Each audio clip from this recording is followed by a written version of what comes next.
We continue to keep a close eye on all of these local races and, of course, the mayoral race. I want to get to our political expert this evening, Professor Christopher Malone, Associate Provost at Farmingdale State College. Great to be spending another election night with you, Professor Malone.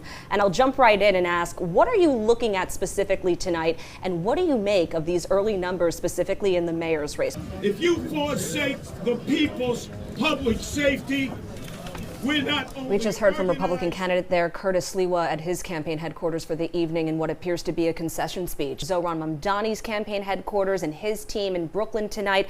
I would imagine that they are encouraged by the results that we're seeing so far. So let's get to News 12's Heather Fordham, standing with a former mayoral candidate and current city comptroller, Brad Lander. We have a big update in the race for New York City mayor. It has been called for the Democratic candidate, Zohran Mamdani. He will win this and become the city's first Muslim mayor in its history at 34 years old, one of the youngest mayors in New York City history. And I will say, I've been checking Truth Social and no updates from the president as of yet, but we'll watch and wait to see what he has to say.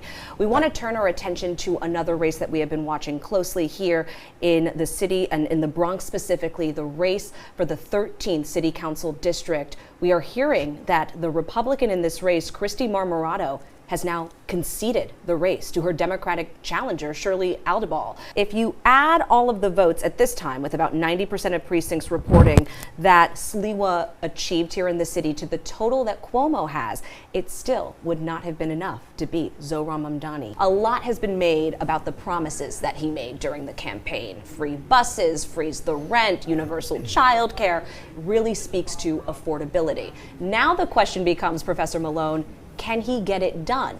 I know that 4 years ago we elected a pretty progressive city council. How likely do you think it is that they are able to achieve the vision that he has? Mamdani actually won back in June by about 13 percentage points. Right now, I think it's about 10 to 11 percentage points between Mamdani and Cuomo where things stand tonight. Interesting to see, though, that that margin remained pretty much the same. I find it interesting that Mamdani crossed the 50% threshold. Yes. In barely any polls did he get to 50%. I believe there might have been one out there that was circulating that had him at 50%. A lot of other polls put him more in the mid to lower 40s.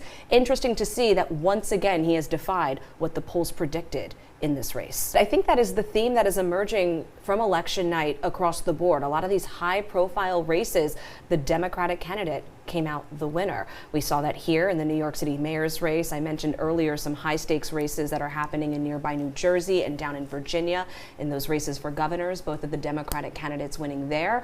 So we will see whether or not this can constitute a blue wave of sorts, and whether or not it's seen as a referendum on President Donald Trump's presidency so far. And he also specifically highlighted Jewish New Yorkers. We know that this has been a point of contention within his campaign, a lot of Jewish New Yorkers taking issues with some of his stances. He reaffirmed his commitment to Jewish New Yorkers and to fighting anti-Semitism in the 4 years to come.